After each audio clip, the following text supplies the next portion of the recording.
Lord Jesus,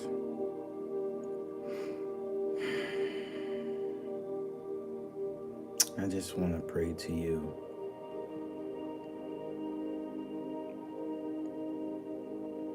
I just want to say thank you, first of all,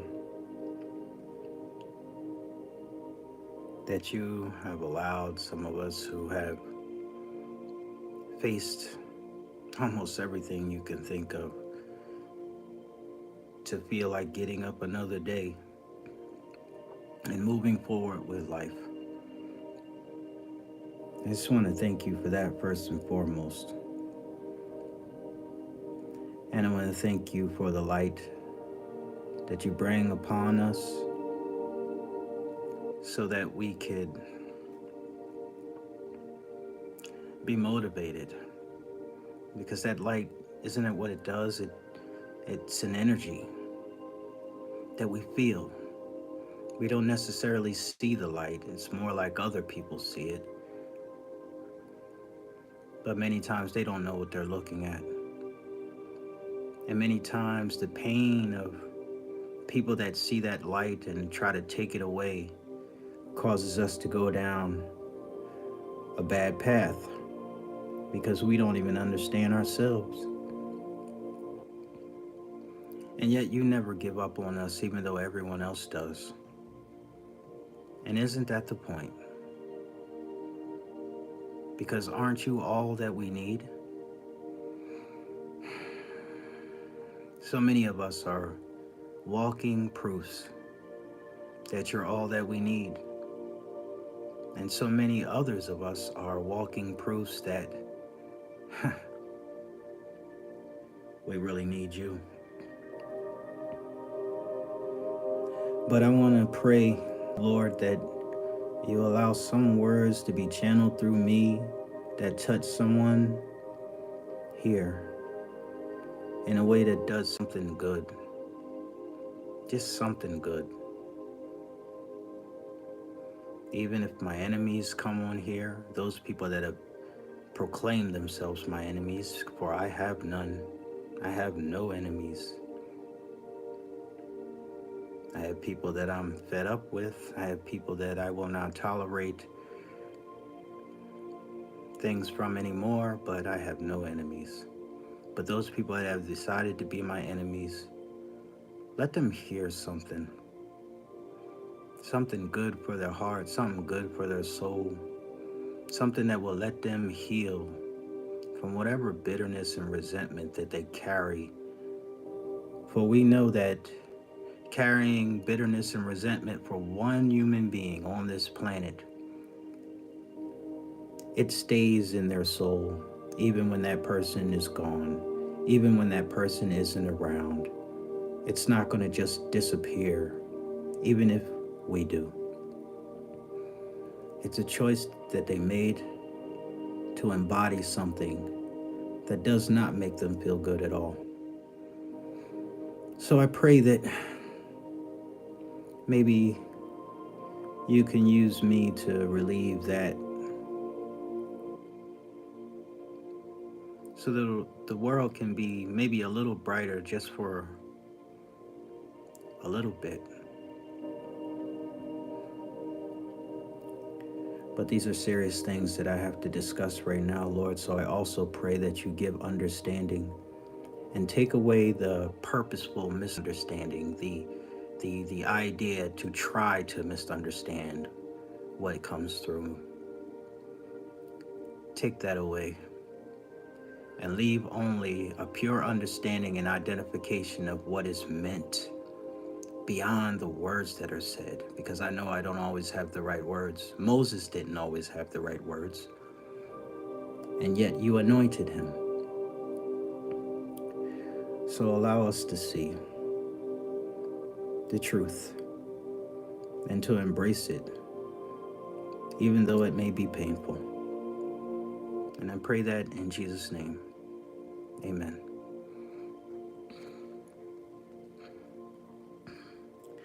I have something serious to talk about.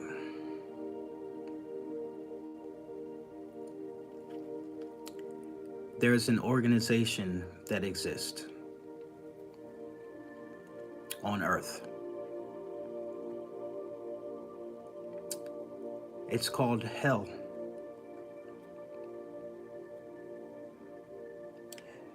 There are many people that are a part of this organization without realizing it.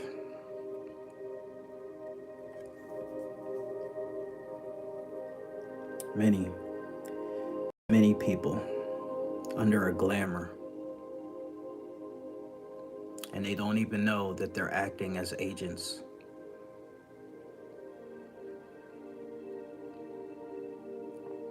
At one time, we were all presented with an invitation to join this organization.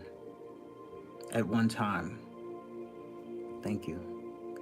We were all presented with an invitation, and many of us at many times were presented with an invitation to join this organization. This organization promotes bullying, gang stalking, gang mentality, following the crowd, not being authentic, being afraid to stand up for yourself if there's a group of people that are against you, being afraid to speak out your opinion about injustices that you see around you because the other people around you would then single you out, being afraid to speak up about the injustices that happen in your family. This organization tells you that there will be dire consequences for doing any of these things. Now, I want to talk to you specifically about handlers. You know that this organization that we refer to as hell, bless you, God bless you too, thank you. You know, this organization that we refer to as hell employs handlers to be in relationships with you. How can you tell that a handler has been set up as your mate? And of course, a handler is someone meant to watch you closely and make sure that you do not transcend. A handler is someone that, in this relationship sense, jumps into a relationship with you, promises you all the emotional satisfaction that they've watched or understood based on their training that you would want. And you get that for a time and in between times. But the spaces in between those times, you find consistent unhappiness, consistent unrest, distorted values, distorted views of what love is, evidence that love is not there somehow, and then suddenly it's there again.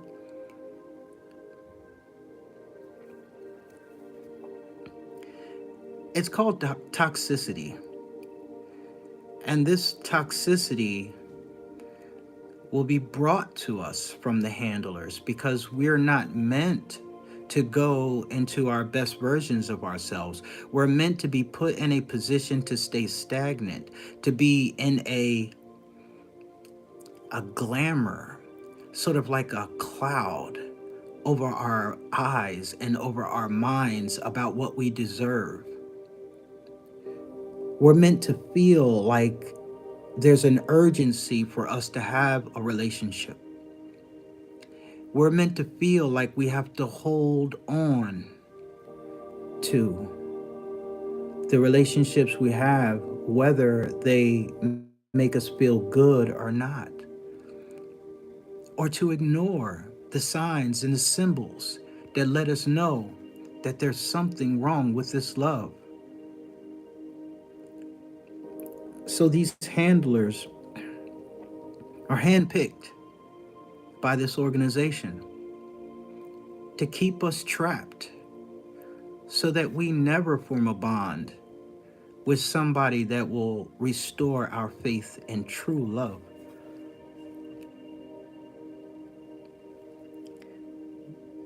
These handlers are handpicked, you see, and they're handpicked because they're good.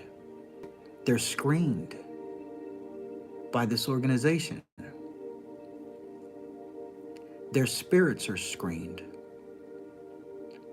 and they're sent to you at the right time, probably right before you were about to have a breakthrough, right before you were about to elevate yourself in some way, or right before your true divine counterpart was about to come into your life. And they mimic all the characteristics that your true counterpart would have had.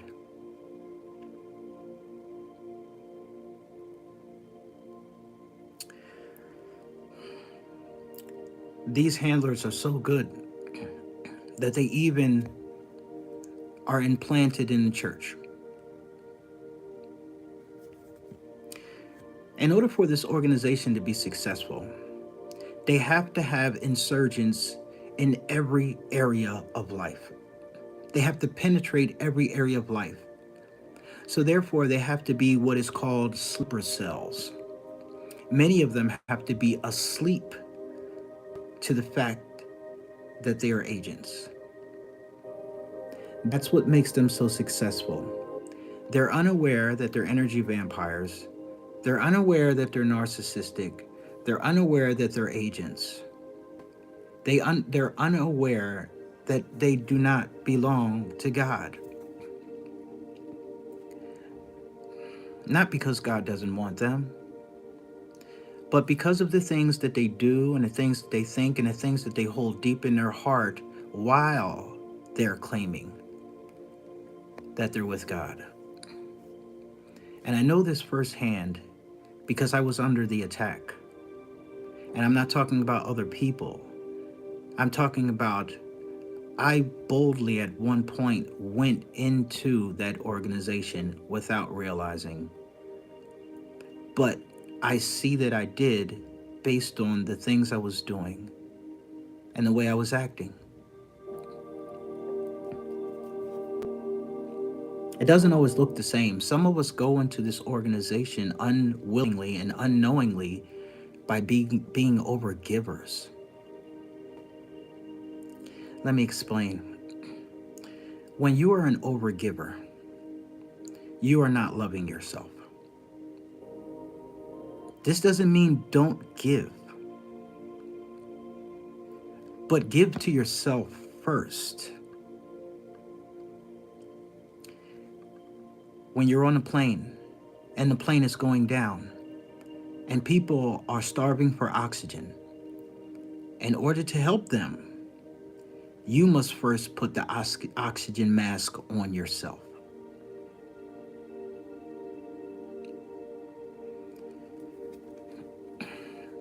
Some of them on that plane, in a position to help someone else, but seeing themselves losing air, will put the oxygen mask on themselves and watch everyone else die around them. They keep this hidden. They keep this hidden. Because this organization doesn't choose people that won't be good at what they do. And what they're meant to do is turn people away from God, meaning turn people away from their higher self, meaning keep people trapped that were meant to ascend, meaning keep people trapped that were meant to see the truth.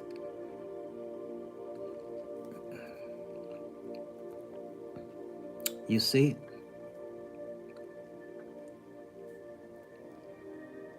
Right. And so, see, this overgiving is like a component of not seeing that God wants what God wants for you, and thinking that you have to do something in order to get God's love or to feel good about yourself. Overgiving is not about being kind and loving to people.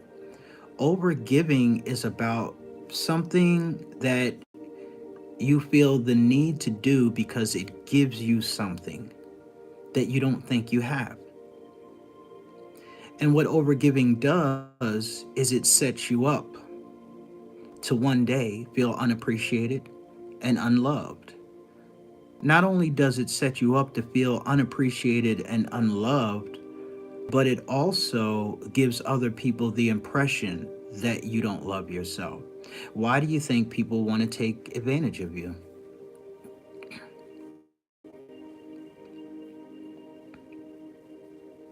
Why do you think people want to take advantage of you? It's not because there was something innately wrong with you. It probably has something to do with some wound that someone gave you, that you embodied, and decided to walk the rest of your life with as if that wound was part of your identity. And in so doing this, you made that wound a major part of your story. And in so doing that, you delivered this story to everyone you met, your bosses, your children, your friends, your coworkers, your brothers and sisters, your fathers and mothers. And that wound acted, hear me, as a tool that this organization could use to tempt the people around you to be agents of the devil. So, hear what I'm saying. By you not properly loving yourself, which basically means having a real working relationship with God, because that's how you understand how to love yourself. Understanding how He sees you is how you understand who you are. And in understanding who you are, it is how you heal your desire to be wanted and appreciated and loved by others who probably never will love you the way God will, or the way you would love yourself. There is no one on this earth that can love you better than you. And there is no one in the universe, known universes, that can love you better than God. So since you know that, the two entities that will love you the most and never betray you, well, we do betray ourselves. But my point is, since you know that these are the two first, God and you, who would you imagine that you should give to first? It creates a balance in everyone around you. Yes, at first they will not like it because of what other people have done, because of what they're doing. But eventually they will get comfortable with it and understand this is who you are, especially if you're walking in some good energy in the light. And they'll respect you for it because you love yourself. They'll eventually respect you for it. And this respect that they have for you creates a balance in their lives and gives them the courage to start to want to love themselves too, in ways in which they weren't before. See how you balance other people by balancing yourself? Retrospect. See how you imbalance other people by imbalancing yourself? It acts as a temptation. Come on, use me. Come on, take advantage of me. Come on, take too much from me. What do you think that does to a person? Eventually, they get caught up in a temptation to take advantage of someone without realizing it. And before you know it, they're in agent energy. They're in agent energy. A place, i.e., where that organization can use them.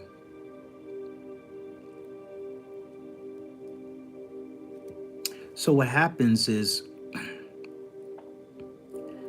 what basically happens is you will do these things, feel unappreciated, and then eventually get angry. There's a couple things you can get angry at. You can get angry at yourself. You can get angry at the people that haven't appreciated you and you're overgiving. Or you can get angry at God. And this is what usually happens, one of these three things, sometimes all three, sometimes two. This puts you in an unhappy energy that you created for yourself through overgiving. These handlers seek out overgivers that have not been converted into agents because they're primed to be converts. Eventually, overgiving always leads to a person feeling underappreciated. That underappreciation eventually turns into anger, feeling betrayed, feeling disrespected, feeling unwanted, feeling not good enough. It perpetuates a cycle in a person that leads them to think the world is against them, think the world is not a pleasant place, even though there are many people in this world that are not pleasant, that have ill intentions, that have ugly hearts, that will betray you, that will hurt you. Betrayal is just defined simply as I will, in a basic form, I will pretend I'm with you. And then I will turn around and do things behind your back that proves that I'm not. I will say that I want to help you, but in my heart, I really do not. So, betrayal is a word that is used in the Bible. So, therefore, we're going to go with that being a real word. We're going to go with the reality of what is spoken by God. We're not going to assume. And any of these things that I'm saying to you, you can find in the Bible in many different ways, maybe used in different wording, but it's there. And so we're not going to say that we don't betray anyone because that is not from God. We do. We even betray ourselves.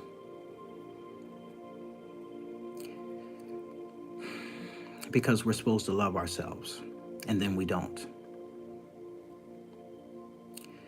Because we know that if we are Christians, we're supposed to forgive, and then we don't. Because we know that we're supposed to try harder as parents, and then we don't. Because we know that we deserve better than the relationships we're in, and then we stay in them. Because we smile in people's faces and laugh with them and listen to their pain and their heartaches and stories. And then when they're not around, we laugh at them. Those are all betrayals.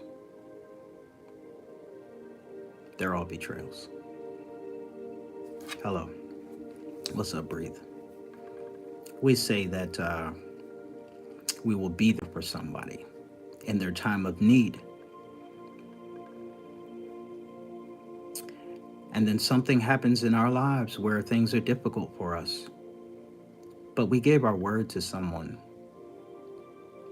And so we think that that is, that's an excuse or a reason to renege on the word we gave to someone. It's a betrayal.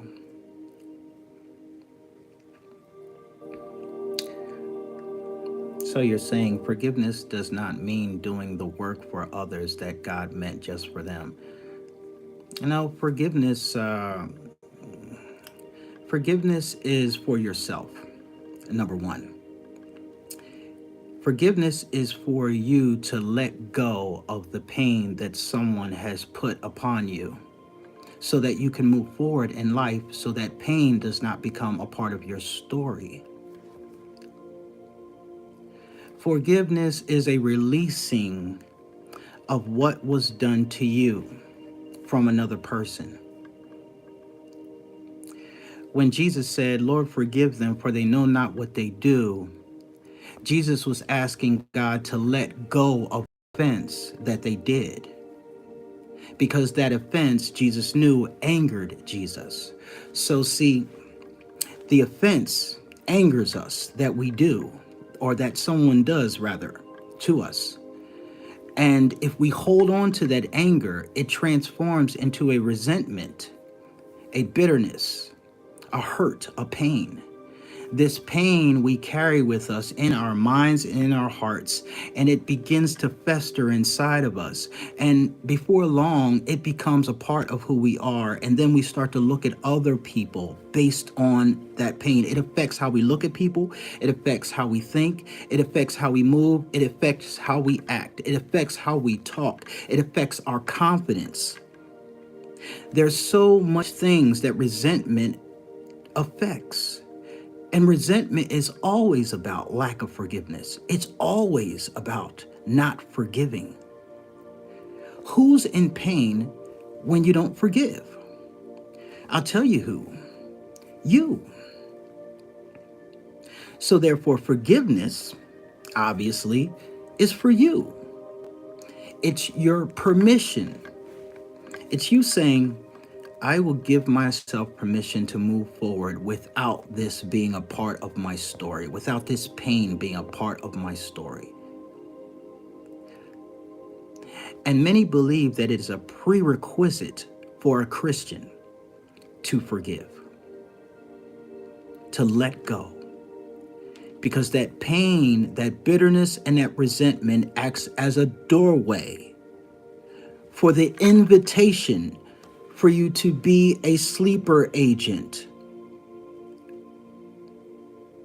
A little pocket of pain that sits there and acts as a doorway for dark spirits to come into you. So I don't know, we haven't said that forgiveness was what you said there. This is what forgiveness is. So, back to what I was saying though. The agents, the handlers that come into your life, you know them, and this is the way that you know them. You'll find that you will not be totally happy. And I'm not talking about a perfect person. There's not going to be a perfect relationship. But there'll be situations that are beyond unhappy. There'll be situations that actually drain you, bring you down, show you that the person you're with is not working on themselves, show you that the person you're with is not, they never really bring up a conversation about God on their own. They never show you really their spiritual side. They never seem like they want to grow out of where they were when you met them. They said that they wanted to elevate. They showed signs, but after a certain amount of time, they're the same person. If you were to elevate and move forward in your spiritual walk, in your elevation of yourself, even if you were going to say, I'm going to go talk to a psychologist, I'm going to work on my trauma from my past, they would not want to go with you. But you can clearly see that they have a lot of trauma. These are people brought into your life to to prevent you, because in order for you to reach your higher self, the highest level of you, who you are, and you have a mate, if you choose to have a mate, you have to have a mate that will match that energy. You know, of course, everything's not going to always be perfect, but if you're both working to move in the same direction, that's called equally yoked.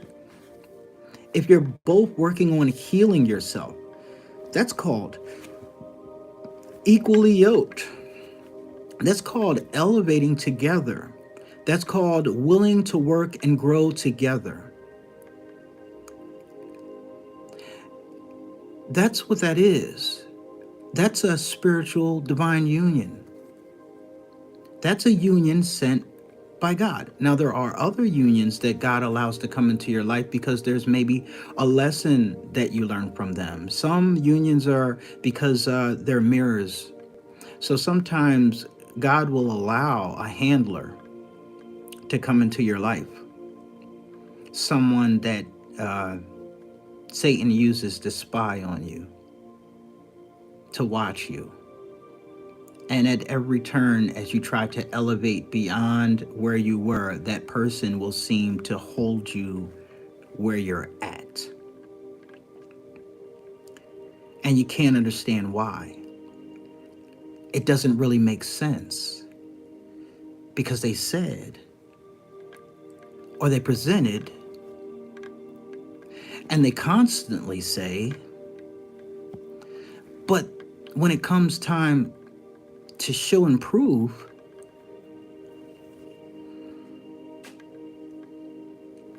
there's something right in front of our eyes that we're choosing not to see, because then maybe we may have to admit that we were wrong. So there's a pride issue there. So that says there's something that we have to work on personally. There's also everyone around. What is everyone around going to think because I invested so much? Another pride issue. There's the fear of being alone because I invested so much. I've been with this person so long. What is going to happen to the kids? None of these things have to do with you elevating to the best version of yourself and being in a divine relationship that promotes your healing and your growth and your relationship with God, which means your relationship with the best version of you. None of these things promote that.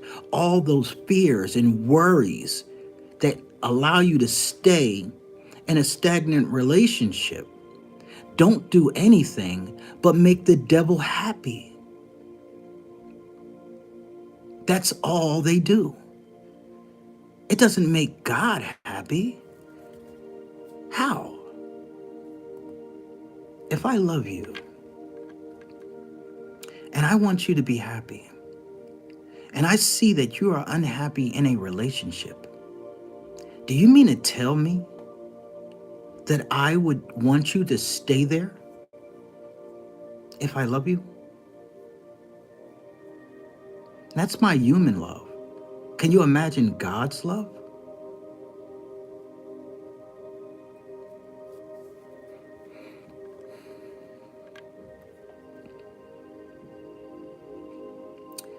We have to start looking at things realistically.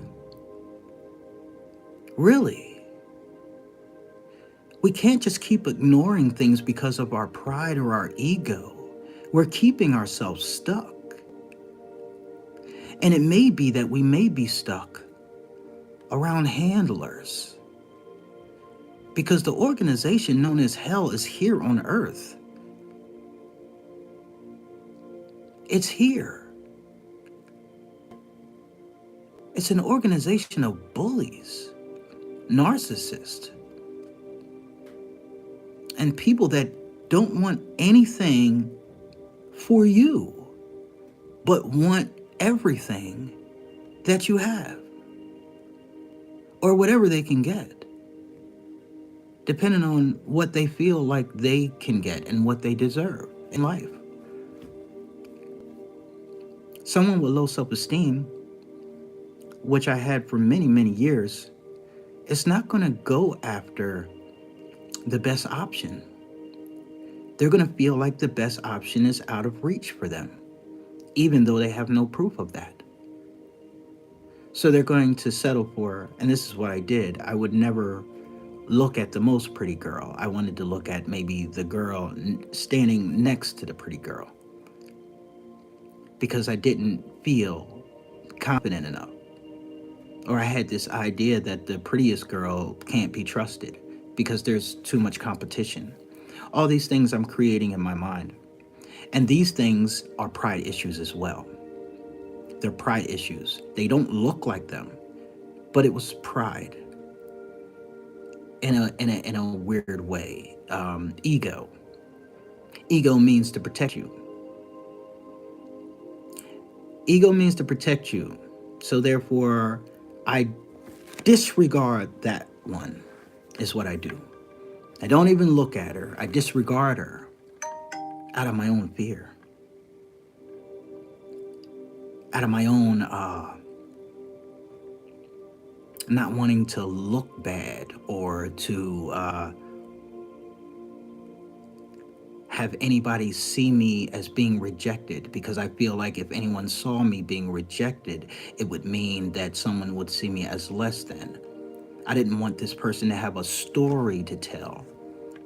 Oh, you should have seen this guy coming and talking to me.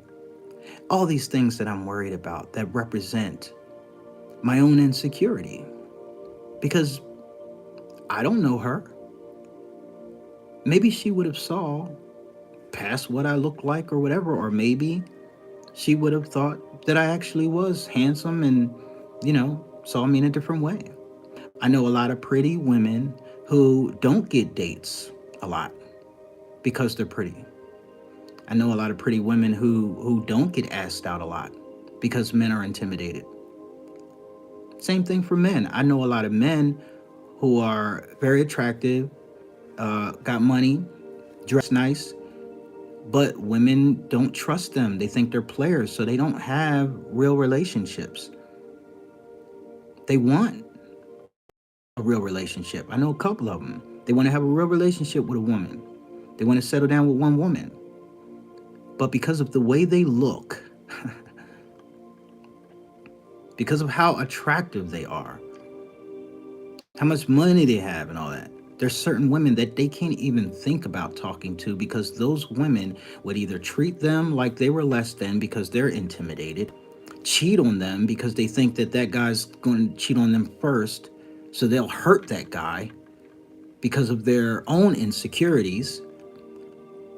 So a couple of them, they just either decide to play the field because they don't think that, their experiences are jacked up, or either they just concentrating on their work. This is not just a women thing, y'all. It's happened to a lot of women, but it happens to men too. And that's what we need to understand. Men have the same feeling chart that women have,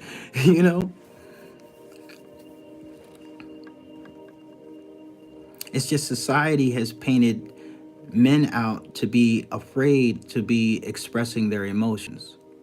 So when you see a guy like me that does express his emotions, a lot of other men that were always taught that they can't, they got a problem with me. And since the majority of men were taught that they can express their emotions, the women get used to that. So when the women see a guy like me, they got a problem with me. They don't know if they can trust me.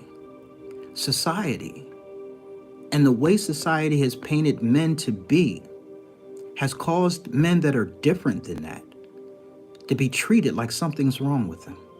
The men that actually can open up. The men that actually can be compassionate. The men that are attractive and really do want a single relationship with somebody. We're not trusted. So, do you understand that you're promoting men to be a certain way, to continue to be the way you don't want them to be? You're promoting it by not giving the men that are different a chance. And this, of course, I'm not talking to everybody, but those of you that have those experiences and face those fears, you know what I'm talking about. Someone's confident in their emotional security. Someone's confident in being sensitive, but they're still a man. And you're afraid.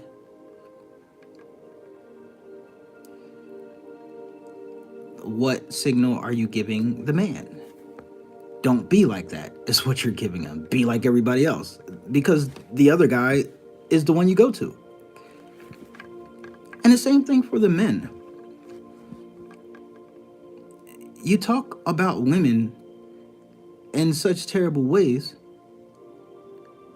Some of you treating them like trash because you don't believe that they would ever want to have sex with one man. But then when you do find a woman that presents that they would be like that with you and wants to wait and not have sex right away, you turn her away because you're insecure about the fact that she doesn't want to sleep with you right away. Almost as if you think that she doesn't like you, or she won't like you, or won't be faithful to you if she doesn't sleep with you right away. And if she sleeps with you right away, then you're going to turn around and call her a whore. They can't win. We're doing this, like men and women, we are all doing this. We're doing this loop thing where there is no answer, no solution. You say this is the problem. Okay, so the men change. And then you still got a problem. You say this is a problem. Okay, so the women change. And then you still got a problem. Because the problem is not the men. The problem is not the women. The problem is you and how you're thinking. It's you not healing. It's you not forgiving. Because of the handlers that you've allowed into your life. The people that never had real love for you, that you chose to overlook and be with for a long time.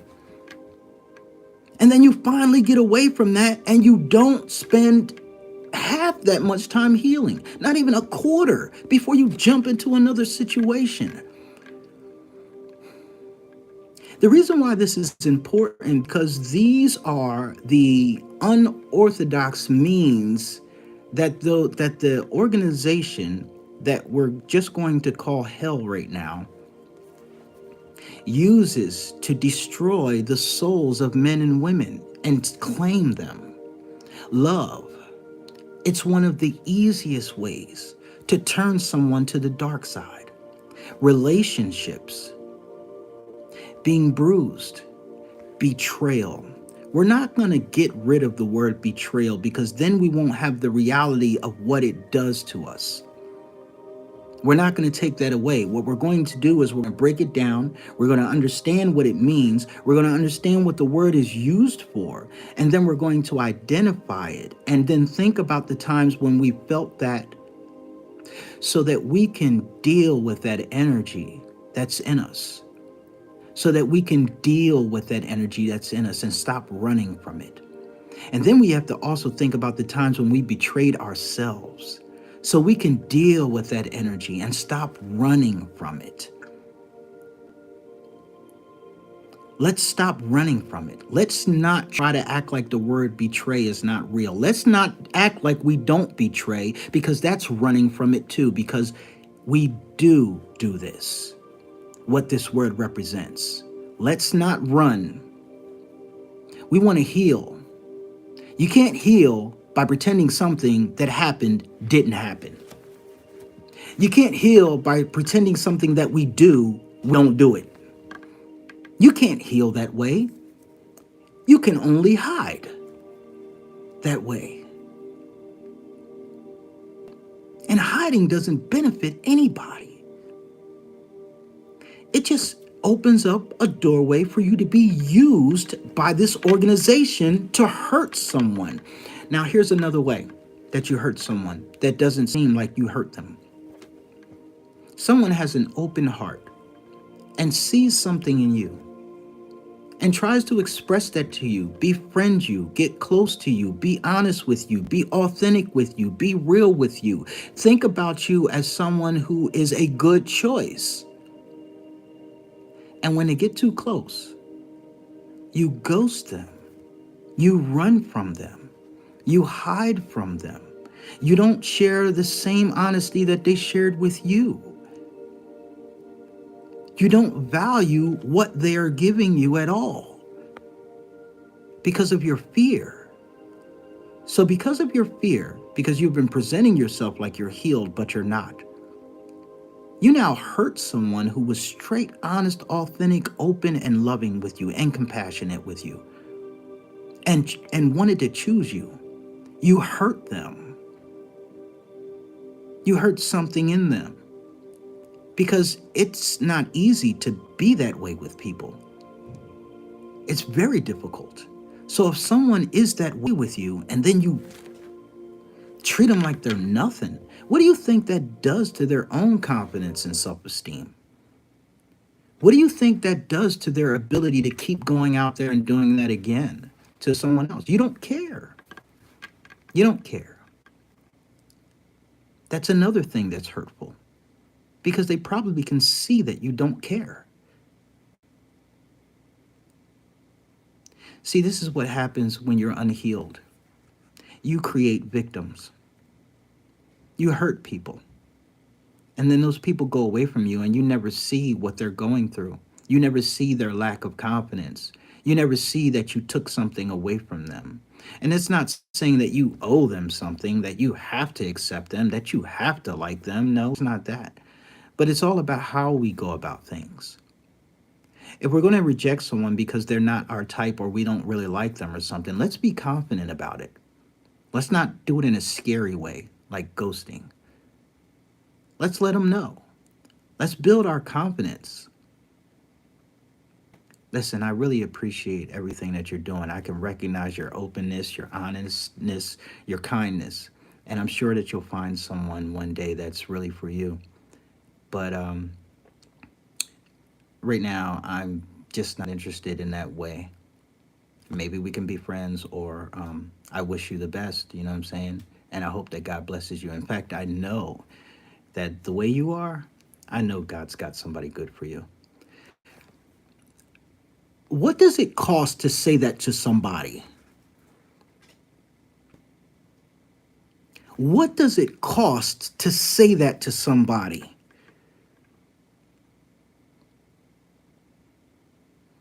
Instead, we choose to do something that could possibly break someone's confidence down because we don't care about anybody but ourselves. And that is not from God. So while we're trying to tell other people what this is, what that is, and all this other type stuff, are we the people that are walking this same walk? Are we doing this? Are we putting up a front? I know I have. I have. I recognize it because I have. I've done it. I just got tired of being sick and tired of myself. Something was revealed to me where it was a mirror of all the dark things that were in me at one time. And I had to look at it hard. It stopped me from blaming them.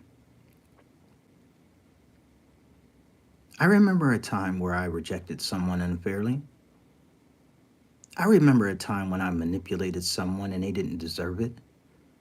I remember a time where I took advantage of someone and they didn't deserve it. I remember a time when I assaulted someone and they didn't deserve it. I remember a time where I lied to someone. I mean, I'm 49 this year.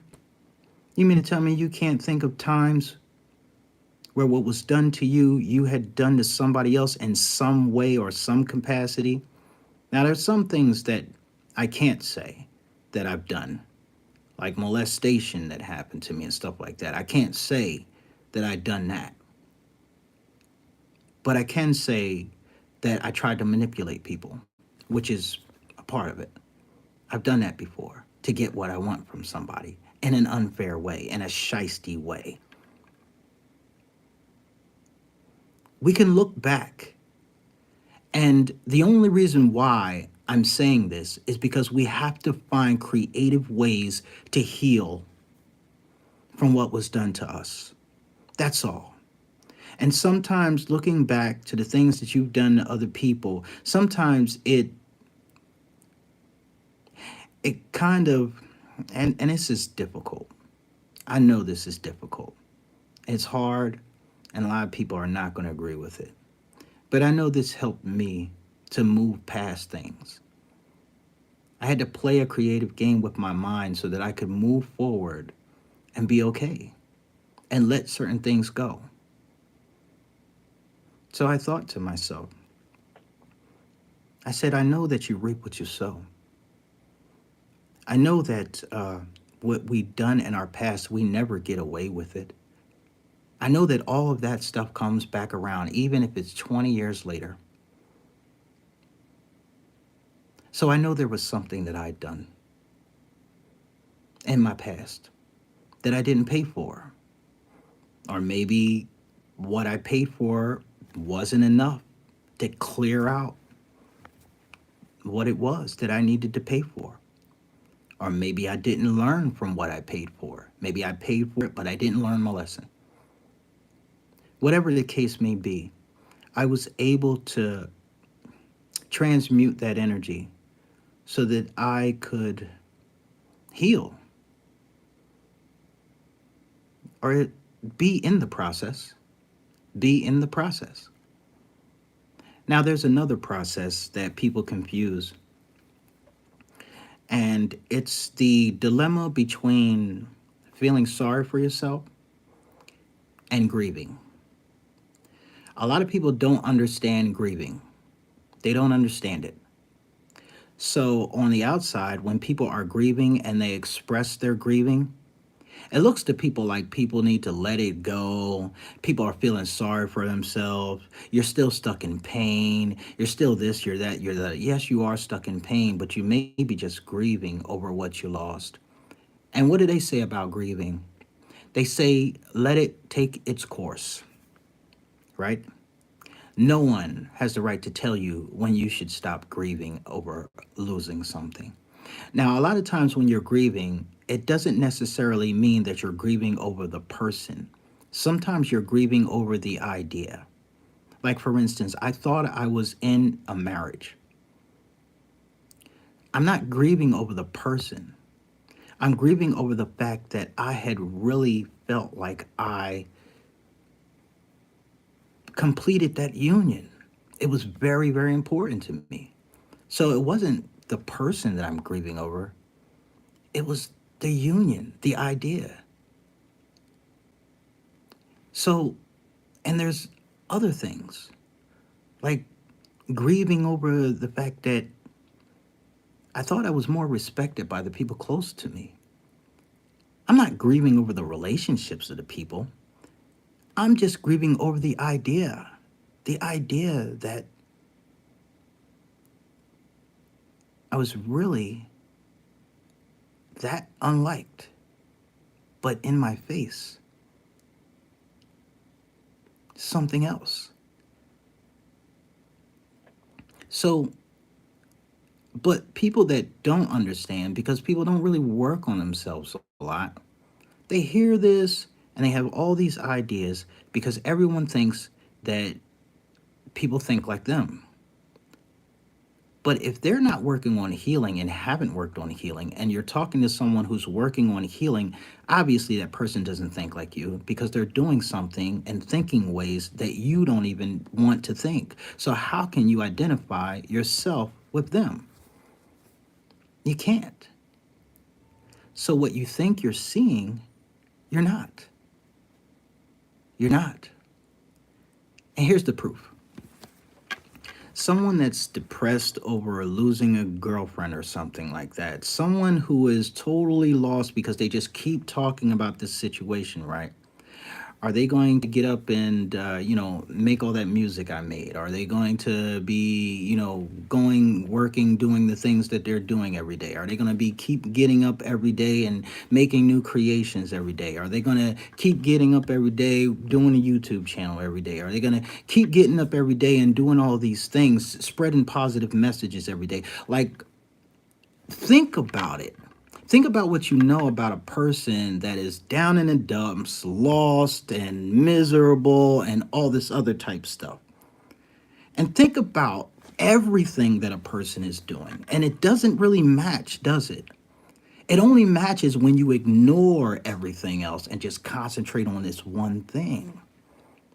The reason why you do it is because you can't understand, because they're doing something that you haven't done. You're not doing. It's not that you can't do it, you can. It's just you're not doing it. So you don't have the experience. So you can't really quantify what's really going on. The only thing that, the person can tell you, I'm grieving. But what does that really mean to you if you have never grieved? What does that mean to you? Nothing. Nothing. So when you grieve, a lot of times it's the idea. Sometimes it's more than that, though. Like my mother, I grieve over the loss of that relationship. I grieve over the fact I don't have a mother anymore. I grieve over the fact that I don't have a father or a brother or my aunts. I grieve over the fact that I don't have them anymore. But I'm not grieving over losing those specific people because they weren't for me. I'm grieving over the fact that I don't have that. I don't know if that makes sense. That I never really had that in the way in which I see on TV, I see people talking about, you know what I'm saying? I see other people have. I never had those relationships in that way. So now that I know that they will never be like that through my choice, I grieve, and I can. It's a process of healing. Grieving is part of the process of healing.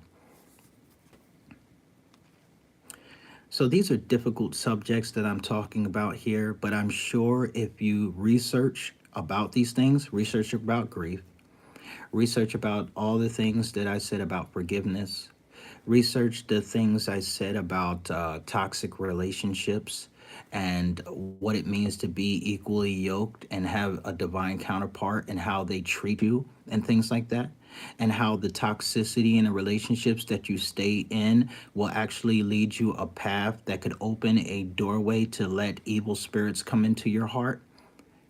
Basically, negative thoughts, bitterness, unforgiveness, unhappiness, keep you stagnant so you can't elevate and be the best version of yourself, cause you to have lack of belief and faith in yourself because of the people that you're connected to. I guarantee you'll see that this is all reality. It's just I chose to word it in a way that addresses the spiritual aspect of it, because you are a spiritual being in a physical vessel, having a physical experience. But you are not this physical vessel, and you are not this physical experience. You are a spiritual being. You are spirit. So your physical vessel is at least 80% water. Your spiritual vessel is 100% spirit. And there is a large piece of that is God. Because God made you in his image, meaning there is a piece of God in you. And you are so minuscule compared to God that that little piece of God can be the entirety of you and still not take anything away from him. So now we understand. Psalms 82, verse 6. Read it. It'll open your eyes to a lot of things.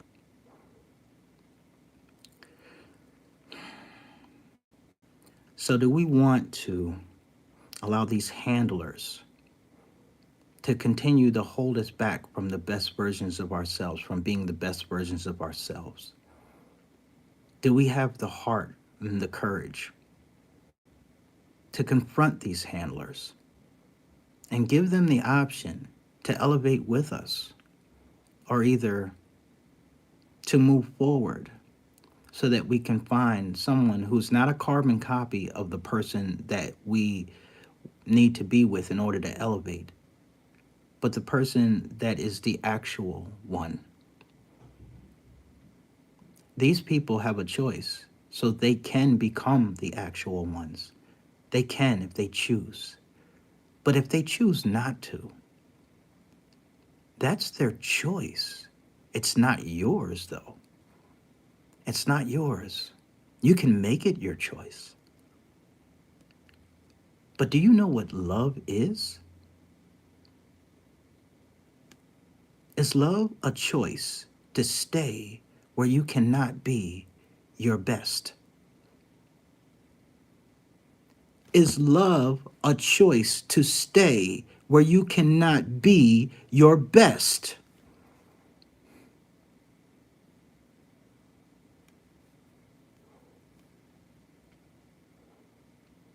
If your answer is no, then what are you doing?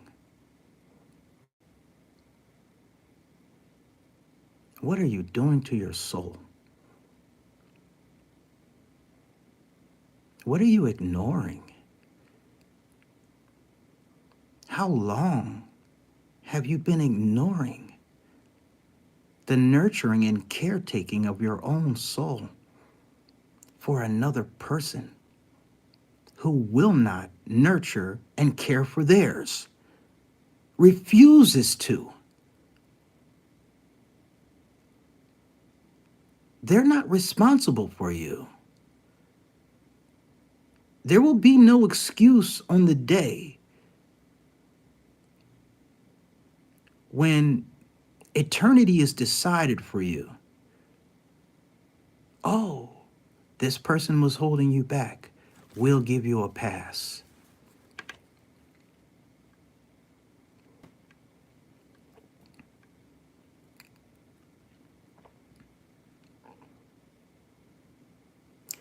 Imagination is a gift from God. There is nothing in this world that you see that came from a man or a woman without imagination. Everything that you see around you is because someone chose to see a reality through their imagination. They just chose to control it. They broke it down. They analyzed it. And then they manifested something in physical reality to prove that they had the power.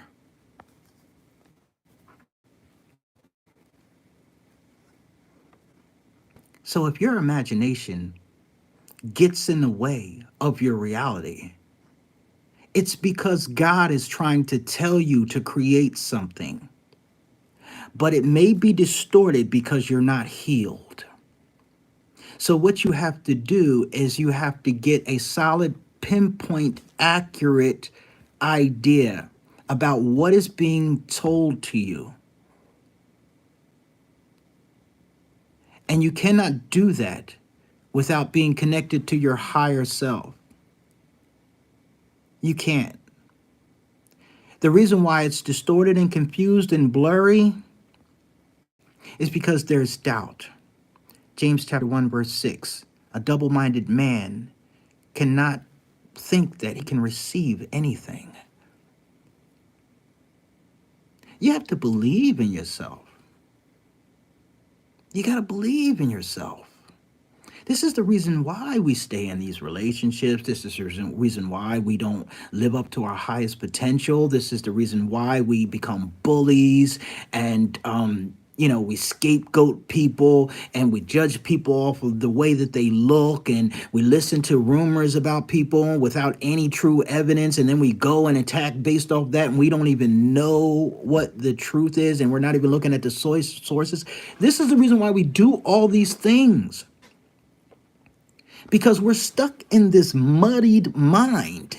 It's a mind that does not know who we are. Do you know who you are? Your imagination is tugging on you because you're supposed to do something with it. You're supposed to do something with it. Your imagination is your reality. You just have to adjust the focus of your lens. People that say they have no imagination, they're lying. They're lying. It's a part of who you are. If you have no imagination, you could not think. You could not think. You couldn't solve anything.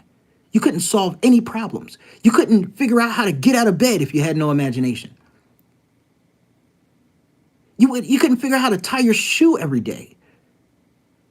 You couldn't figure out how to go to work a different way. You'd have to go the same way every day. You couldn't figure out how to solve anything without imagination. It's part of your common sense. It's a part of your problem solving. It's a part of your ingenuity. It's a part of your cleverness and your cunning, even if you're a thief, a crook, a liar, a deceiver, a turncoat, a backstabber. It's a part of how you got creative to understand what you want to do to somebody. It's part of your manipulation. You learn that when you're a kid. It's a part of you understanding that you liked saying the word no when you were a kid. How'd you think of that? How'd you like it? You imagined something. How'd you figure out how to get that girl? You imagined something. How'd you figured out how to get that guy's attention? You imagined something. How'd you figure out how to work that electronic device without reading the manual? You imagined something. Maybe you imagined that you needed to use your logic. Maybe you imagined that you needed to use your common sense. Maybe you imagined that you needed to something. We limit ourselves so much. We limit ourselves so much on purpose. But it was given to us. These limits were given to us. They weren't something that we just decided. They were given to us by the people around us and the people close to us and the people that we chose to respect and look up to. Essentially, role models. Is there anyone around you that you consider great? I mean, great like the people that you see in a newspaper, on the news, and in history, in a history book, great. Is there anyone around you that you consider great that would be in a history book? That someone today would want to write a book about? And I'm talking about someone today that will write a book about, and people all around the world will want to read about it. If there ain't nobody, then the first thing you need to do is change your environment.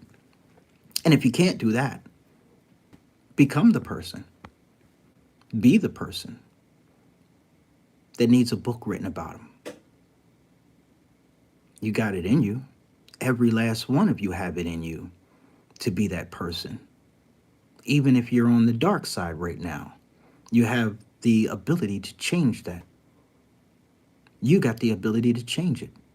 Your destiny, what you do, how you choose to think is always your choice. Nobody else has control over that. Shoot, if I can get out all this stuff with all these crazy people running around here that are dangerous and everything, if I can get away from them, you can get away from them too.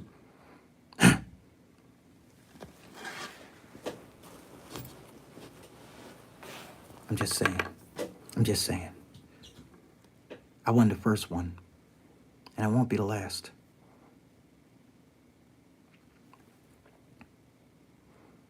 We have an obligation to our children and to the children that are around you, even if they're not your children. We have an obligation because they need someone to look up to that books would be written about. You got to start living your life for more than just yourself. You don't like who you are? Change who you are. Use everything that you've seen and that you've gone through and that you've done and that you've heard and that you've witnessed to figure out how to be great in a way where you will truly be loved. But understand that you cannot be loved unless you love yourself. So that means that you need to probably make a list of all the good qualities that you have, because I guarantee you, even the worst human being has good qualities. Good qualities. I can read good. I can write good. I can understand complex ideas easily. I can articulate things in a way that people can understand that people normally can't do. I can dance. I can draw.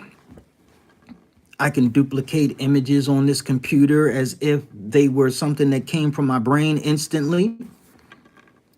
I can relay ideas to this AI app to the point where it can really give me exactly what I want, where other people, they'll say something and it never gives them what they want. There's all types of things that you can say about yourself. I know how to make a person feel good when they're having a bad day, even though I don't really mean it. They're still, you made a person feel good. Now, all you have to do is just change your intention, and then it becomes you. Just change your intention. Stop being selfish. Stop being greedy.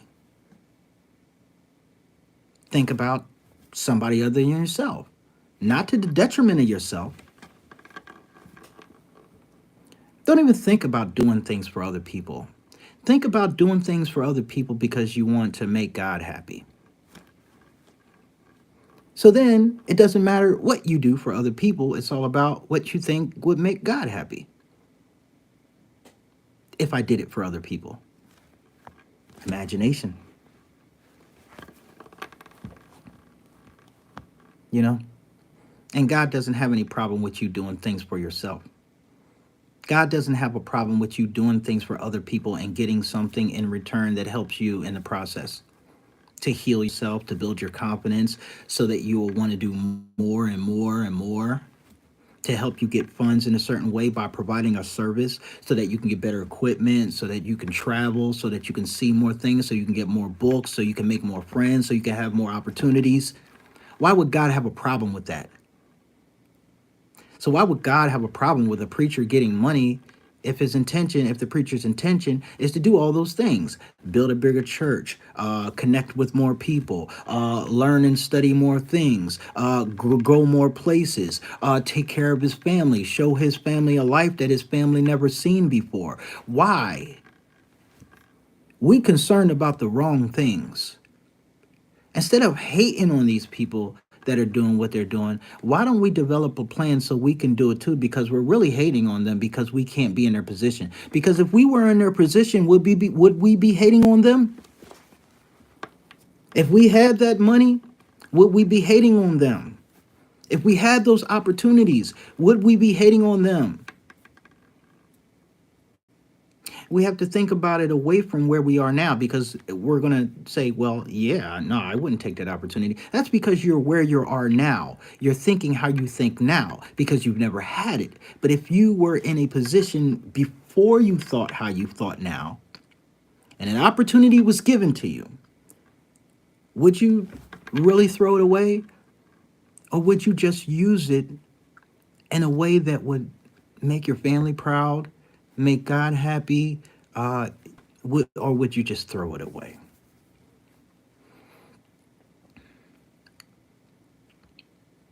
I don't know. I don't think I would throw it away.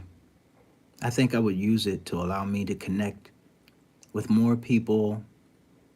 I think I would use it to make me live a better life, because I think that God wants me to travel because I want to travel. See, we're talking about an entity that loves you. You see what I'm saying? Loves you like he loves Jesus. So if I say, God, I want to travel, I want to use my words that you gave me to help other people, and then hoping in return I can, somehow maybe do this as a career, as a living, meaning making money doing it, helping people. I want to make money helping people, and I want to take that money and I want to travel, and then I want to go get married, and then I want to meet a wife that I can take care of and give her a house, and I want to be able to do this with a business that helps people. Is that not what the church is supposed to be? How is it that you're not allowed to get money? You're not what? I don't I don't know. Maybe it's just the way I'm looking at it, because I know that there are fraudulent people, and I'm not talking about that they should continue to be able to be frauds. I'm not saying that. I'm just saying the idea that a preacher should never be able to get money is ridiculous. Anybody. Matter of fact, the people that heal people's souls, the people that heal people's hearts should get the most money other than mothers. For real, I think mothers should be paid the most. Maybe that will give them an incentive to be real mothers and raise children really the way they like. Invest in their children more than they're investing in their businesses, because they're raising people. Maybe they wouldn't care about the abortion laws then. I guarantee you, if mothers were getting paid for being mothers, doctor wages, you wouldn't have this abortion issue. I guarantee. I guarantee you, I will put my life on it, because everybody will be trying to have a kid.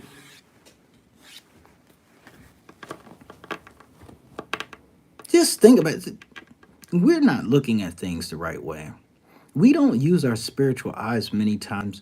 And then, even when we do use our logical eyes, it doesn't seem like we use common sense. It seems like we're led by some sort of desire to compete in some way. It's like there's an element of competition in everything. And I'm not competing against anybody. I'm competing against myself. I've had people come and, say little snide remarks about my ex-wife right in front of me, like I'm supposed to care. I was never competing against you. I don't care. I'm not. See, the thing is, when you know your worth, you don't have to compete. You don't. If people don't want to see your worth, and they want to put you in a competition with somebody, I'm just gonna fall back and let them win. Go ahead, you can have them. You don't see my worth? I'm not competing against someone who don't compare. Why would I do that? Why would you do that? Why would you compete against someone who does not compare? If they don't want to see who you are, let them go ahead. I'll tell you one thing. Sometimes you will attach yourself to trash, and then someone else will see what you have and want to compete against you and take it from you, not realizing that it's trash. And then they'll take it, maybe. And then they'll think they beat you. And then one day they'll wake up and see that they beat you for trash. And they actually saved you, because you didn't know at the time that all you had was trash. You didn't know. And they're celebrating. I got your trash. I got your Wait, what?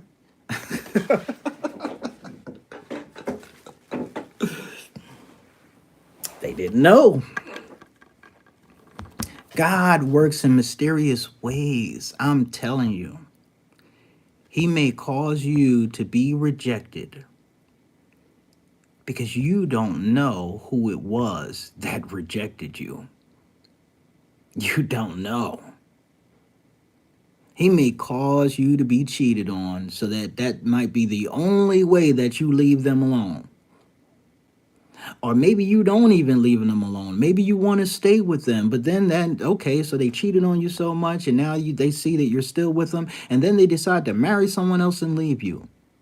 You had no idea that God allowed that to happen, because that's the only way that you would be free, so God can bring about this person that will really love you into your life after you heal from that. You have no clue. You cannot begin healing while you are in the presence of the people that hurt you.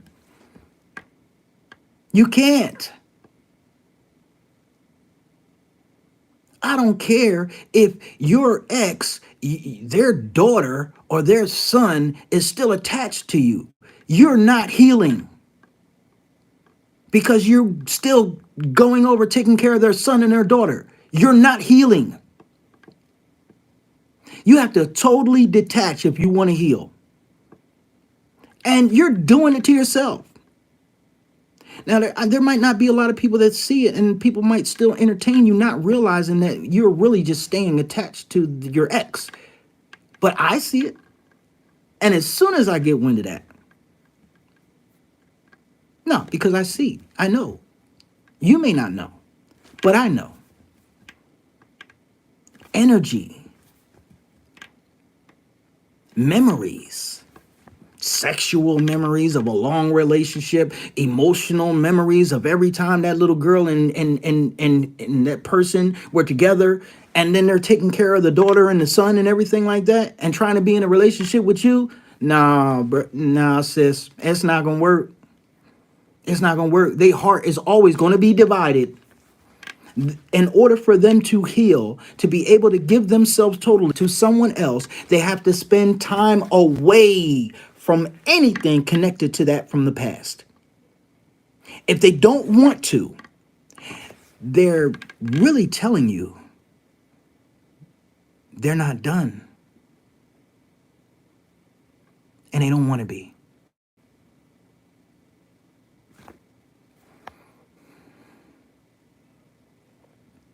So now you have to choose whether you want to waste your time or not, because you'll find out sooner or later. But I can say this till I'm blue in the face. You'll have to go through it, and probably because you need that experience so that you learn on your own. You know, I'm not getting paid for what I'm doing here. And a lot of times, if you're not getting paid for the advice that you give, people don't care and don't take it.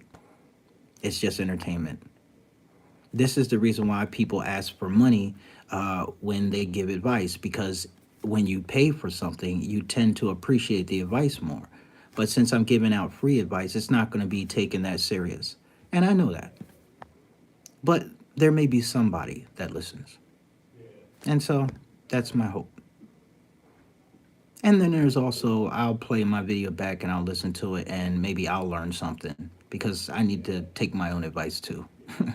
And sometimes watching my own videos is the only way that I can look at it and say, okay, I was talking to myself. I'm talking to myself, you know? All right, so I think that's going to be my time. Sunzi, I don't know if that's how you say it. I really don't think that's how you say it, Sunzi, because you have two eyes there. So, but I want to say thank you for coming on. Veronica, I appreciate you coming on. Breathe, I appreciate you coming on. Who else I got? Travis, I know that you had to dip out, but when you look at it again, I appreciate you coming on. That one, I appreciate you coming on. Billy Bob, salute. It's a salute. Yadakum Allahu wa yusluhu balakum. As in Arabic it is said, may God guide you and set right your affairs. And I appreciate you. And I hope that there was something good that was said here. And if it was from God. It wasn't from me. And if there was something that was wrong that was said here, then it was from me and what I need to work on. Just remember to treat people good if you can. And if you can't, learn how to. Because you probably need to forgive. Forgive yourself, probably. That's probably why you can't treat people good. Because you don't like yourself. because you need to forgive yourself from something that you did, something that you've got yourself into, and something that you're still hurting from. Maybe it's forgiving yourself for allowing yourself to be hurt by others. Maybe that's what you need to forgive yourself for. Until you do that, you'll have a problem with treating people good. You'll be afraid to. So learn to treat people good and understand that that means you, because you're people. Give God his props. Recognize that he has something to do with the reason why you're still alive and breathing today. Recognize that he has something to do with the reason why you decided to listen to this broadcast from somebody that ain't nobody on here, but for some reason. Recognize that there are things and signs and symbols around you all day long where God is trying to tell you something about who you truly are, and you are royalty. And now don't just go walking around like you're royalty and not acknowledge that God is the reason why you are. Don't do that. That's how you get yourself in trouble. Give God his props. He gets the first cut before you. And be authentic. Don't run with the crowd. Don't follow the naysayers just because you want to be left alone and it's easier that way. That's not authentic. Access the leader inside of you. Use your imagination. Use your creativity. Remember the things that you wanted to do when you were younger. Have a child's heart. Why not? Who cares what anybody thinks? Just be mature when it's time to be. And when people talk to you about the things that's hurting them, don't blow them off and act like they're nothing and laugh at them. That's immature. And when I say having a child's heart, I don't mean be immature. I mean be free. Free of what earth has done to you that has made you feel like you cannot truly be happy. That's what I mean by a child's heart. A child can forgive easy.